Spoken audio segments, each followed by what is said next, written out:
Welcome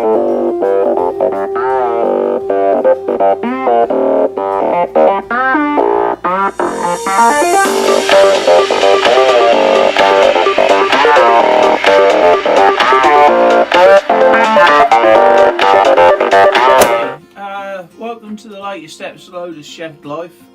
It's been a bit late coming, but we've had a horrific winter here and it's just been too cold to do a lot.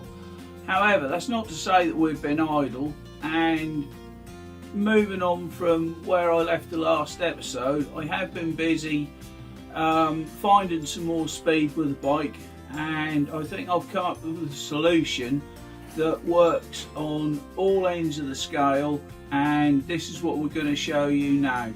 The bike's outside on the stand, so we're going to go out there and show you what we've been up to.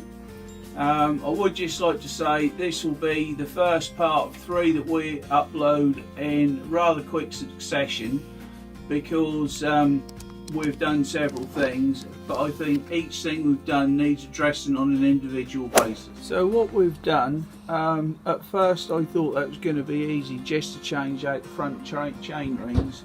As you can see, the derailleur here is at its maximum travel. You cannot go up anymore because it's already at the bottom of the bracket. So going to 48 chain ring on the front turned out to be a bit of a no-no. So what I've done was I've got hold of an E13 cassette. This is a 9:42 ratio.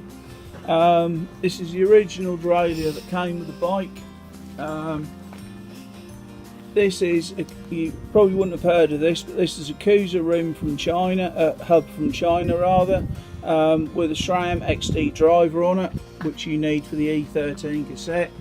It shifts as smooth as butter and plays really nice. So if I just show you now.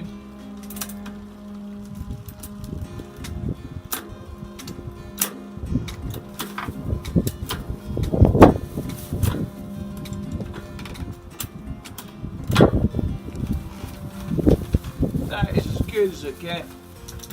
You can go up multiples.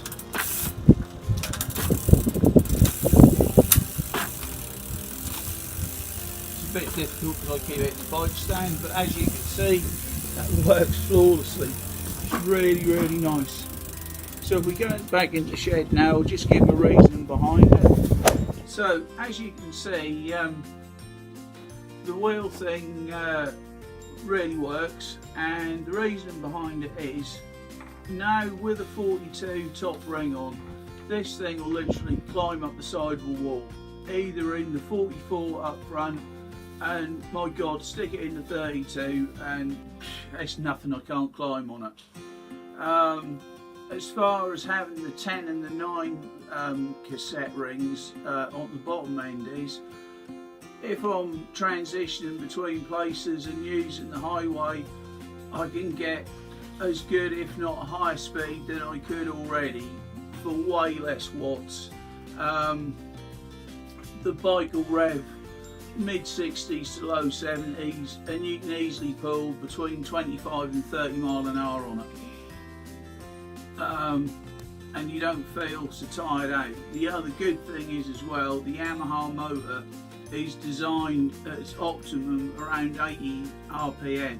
So if you can stay there or thereabouts, A, you won't get the feeling that I got, that it feels like you're running out of gearing and you're pedalling for nothing, and B, it's just a much nicer bike to ride now. So on that, we'll see you in the next video, which will be up shortly, and we're going to show you some little tricks I've done with the brakes and to sort the cockpit out and make that a much nicer place. But for now, catch you later.